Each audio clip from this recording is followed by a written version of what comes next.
بیانات اور نعت شریف کے ویڈیو دیکھنے کے لیے ہمارے چینل جی این وائس کو سبسکرائب کریں اور زیادہ سے زیادہ شیئر کریں۔ السلام علیکم ورحمۃ اللہ وبرکاتہ۔ امید ہے آپ سب خیریت سے ہوں گے۔ مفتی سلمان ندوی صاحب نے ایک بہت ہی پیارا بیان کیا ہے جو اس دور کے حالات کے بارے میں ہے۔ آئیے سنتے ہیں وہ بیان حضرت کا۔ پانی کا ایک قطرہ ان کے گھر تک نہیں پہنچ پاتا، ماں اپنے بچے کو دودھ نہیں پلا سکتی تھی، اس سے زیادہ کیا آزمائش تھی؟ یہ بھوک اور پیاس، یہ آزمائش، پھر جانوں کی آزمائش تو ایسی، اللہ اکبر، 56 سال کی عمر کا وہ شہزادہ عالی وقار، سیدہ کائنات فاطمہ الزہرا کا نور نظر، امام عالی مقام سید الشہداء امام حسین رضی اللہ تعالیٰ عنہ جب میدان کربلا میں لاشوں کو اٹھاتے تھے، کتنی لاشیں اٹھائی، کبھی بیٹے کی، کبھی بھتیجے کی، کبھی بھانجے کی، کبھی بھائیوں کی، کبھی عزیزوں کی۔ میاں ہم اپنے گھر سے نکلنے والے ایک جنازے کو اٹھاتے ہیں تو 8 دن تک ہمارے اندر سے ہوش نکل جائے۔ کوئی اپنے بچے کو اپنے ہاتھوں سے دفن کر کے دیکھے، پھر کیفیت پتہ چلتی ہے۔ امام حسین نے ایک نہیں اپنے لاڈلوں کی لاشیں اس طرح سمیٹی ہیں۔ ان کے جوان بیٹے علی اکبر کو جب شہید کر کے گھوڑے دوڑائے گئے تھے جسم کے اوپر سے، ٹکڑے الگ ہو چکے تھے، اس کو سمیٹتے ہوئے کون بیٹھا ہے؟ رسول اللہ کا نواسا۔ اور 6 ماہ کے بچے کو ہاتھ کے اندر ظالموں نے تیر سے ایسا مارا تھا کہ حلقوم پہ چلا گیا ہو، اور 6 ماہ کے علی اصغر کا خون جب امام حسین کے چہرے پر اچھل جاتا ہو، کسی باپ کے ہاتھ میں بیٹا وفات کر جائے اور پھر وہ لے کر کے خیمے میں آئے اور ادھر سے بلکتی ہوئی ماؤں کو اور بہنوں کو بھی دیکھے، ان میں بھی صبر کی تلقین دے۔ کبھی کبھار میں سوچتا ہوں اللہ یہ کیسے امتحانات سے گزرا تھا فاطمہ کا لال، کیسے امتحانات سے، بھوک اور پیاس کی شدت الگ، یہ جانوں کی شدت، جانوں کے جانے کا غم الگ، عزیزوں کی لاشوں کو اٹھانے کا بوجھ الگ، پھر اس پر 22,000 کا لشکر جرار سامنے، اس کا خوف لوگوں کے اوپر ڈالا جا رہا ہے۔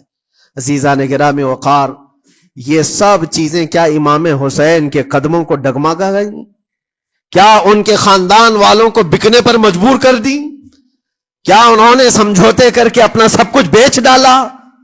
ایک خیمے کا بچہ بھی، خیمے کا ایک بچہ بھی امام حسین کا نکل کر کے آیا ہو تو مجھے تاریخ بتا دو، بلکہ تاریخ تو آج یہ کہتی ہے سرداد نہ داد دست در دست یزید، حقا کے بنا لا الہ است حسین، سر دے دیا مگر ہاتھ یزید کے ہاتھ میں نہیں دیا۔ حق تو یہ ہے کہ لا الہ کی جڑ کا نام حسین ہے۔ آج وہ امتحان قیامت تک کی تمہارے ساتھ ہوتا رہے گا، قیامت تک تمہارے ساتھ یہ آزمائش ہوتی رہے گی، کبھی بھوک سے، کبھی ڈر سے، کبھی جانوں کے نقصان سے، لیکن پھر تمہیں دیکھا جائے گا تم بکتے کتنے ہو، نکلتے کتنے ہو، ہواؤں کے پجاری کتنے ہیں، خواہشات نفس کو ماننے والے کتنے ہیں، اپنے کمفرٹ زون میں جینے کے لیے ایمان کا سودا کرنے والے لوگ کتنے ہیں۔ یہ آزمائش ہوتی رہے گی میرے عزیزوں۔ ایمان اس کا نام نہیں ہے کہ تم گھر میں آرام سے بیٹھے رہو گے اور کوئی امتحان نہیں ہوگا، امتحان تو ہوگا، آزمائش تو ہوگی۔ آج جو بھی حالات ہیں اس پر میں یہی کہوں گا، ایک بات ہو سکتا ہے کروڑوں مسلمانوں کے دلوں میں آج یہ نروس پن آئے، اتنے برے حالات ہوتے ہیں، اللہ ہمارے ساتھ ہے یا نہیں؟ اللہ ہمارے ساتھ ہے یا نہیں؟ ایمان ہمارا صحیح ہے یا نہیں؟ اسلام صحیح ہے یا نہیں؟ یہ شک بھی شیطان تمہارے دل میں ڈالتا ہے۔ کبھی تمہارے اوپر مصیبتوں کے پہاڑ ٹوٹ جائیں تو شک ڈالتا ہے شیطان تاکہ تمہارا ایمان ڈگمگا جائے۔ میرے عزیزو، مسلمان ہونے کا مطلب یہ نہیں ہے کہ تم صرف محلات میں جیو گے اور تخت و تاج کے مالک ہی رہو گے، ایسا نہیں ہے۔ ایمان والوں کو احد میں 70 جانیں بھی دینی پڑی ہے، بدر میں ان کے ساتھ جو معاملات ہوئے ہیں، فتح اگرچہ بدر میں ہوئی لیکن جنگ احد کا اگر منظر دیکھو گے، اللہ اکبر، وہ رسول پاک صلی اللہ تعالی علیہ وسلم کے شہدائی صحابہ جب احد کے میدان میں کھڑے تھے، 70 صحابہ کی ایسے جانیں گئی ہیں، اگر میں تفصیل بتاؤں تو بہت لمبا وقت ہوگا۔ ایک صحابی ہیں حضرت انس بن نزیر، پورے جسم میں ایک انگلی کے علاوہ کچھ نہیں ملا، کچھ نہیں ملا، شہادت کی ایک انگلی سے ان کو پہچانا گیا۔ حضرت سعد بن ربیع، یہ ایسے صحابی ہیں جن کا پیٹ پورا پھاڑ دیا گیا تھا اور 12 نیزے مارے گئے تھے. وہ سید الشہداء امیر حمزہ بھی تو اسی احد کے میدان میں شہید ہوئے، جن کو بھالے سے مارا گیا اور چیر کر کے ان کا کلیجہ چبایا گیا تھا.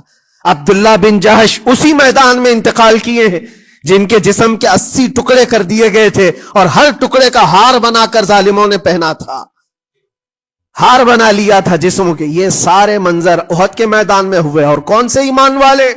وہ رسول اللہ کی اقتداء میں نماز پڑھنے والے، حضور پاک کے چہرے انور کو دیکھنے والے. جب ان کے ساتھ یہ آزمائشیں ہو سکتی ہیں تو ہم کون سی گاجر مولی ہیں؟ ہمارے ساتھ بھی آزمائشیں ہوں گی. جس کا جیسا ایمان ہوگا ویسا وہ امتحان بھی دے گا، اسی امتحان سے وہ گزارا جائے گا. مگر میں آج کروڑوں مسلمانوں کے دلوں کے بارے میں یہ بات کہنا چاہتا ہوں کہ اگر نروس پن ہے کہ یہ حالات ایسے کیوں ہیں، حالات ہر زمانے میں ہوتے رہیں گے.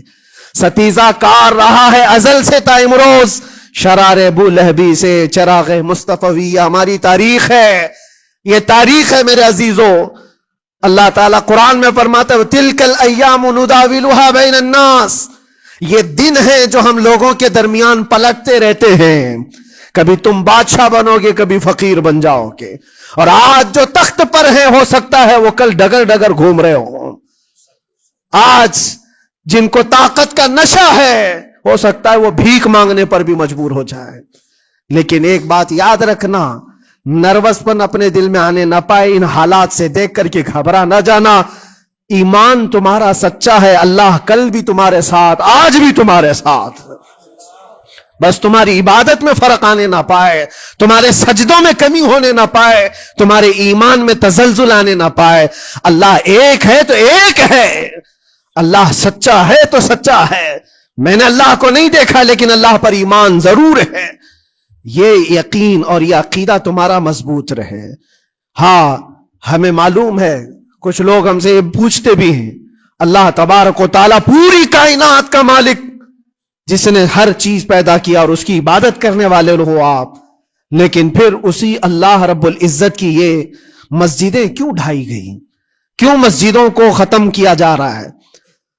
اللہ کے ذکر کو روکنے کے لیے طاقتیں پوری مسجدوں کو ڈھانے کی کیوں بات کرتی؟ پھر اللہ کچھ کیوں نہیں فرماتا؟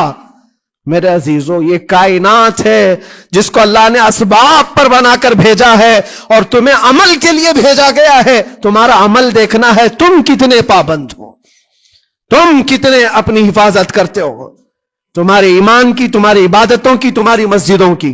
تم مسجدیں خالی کر کے گھوم رہے ہو، فجر کی نماز میں اپنے گھروں پر سوئے ہو اور پھر اللہ کے گھروں کی حفاظت کی بات کر رہے ہو کہ مسجدیں ڈھائی جا رہی ہیں، مسجدوں پر آکرمن ہوتا ہے. یہ ساری باتیں کیوں؟ تم جب ان صفوں کو خالی کر دو گے، یہ مسجدیں چیخ چیخ کر پکارتی ہیں اللہ کی بارگاہ میں.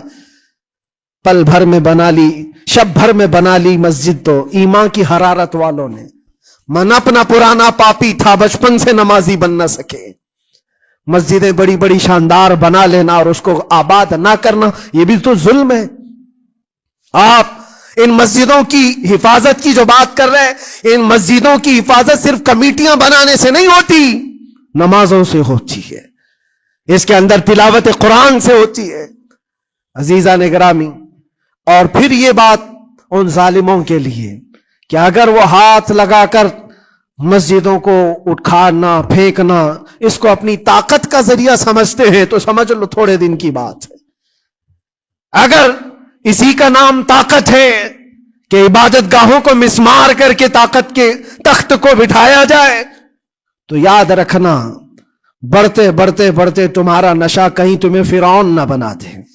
اور اگر فرعون بن گئے تو انتظار کرو، اللہ تعالیٰ بڑے بڑے فرعونوں کو صرف پانی سے ہلاک کرتا ہے.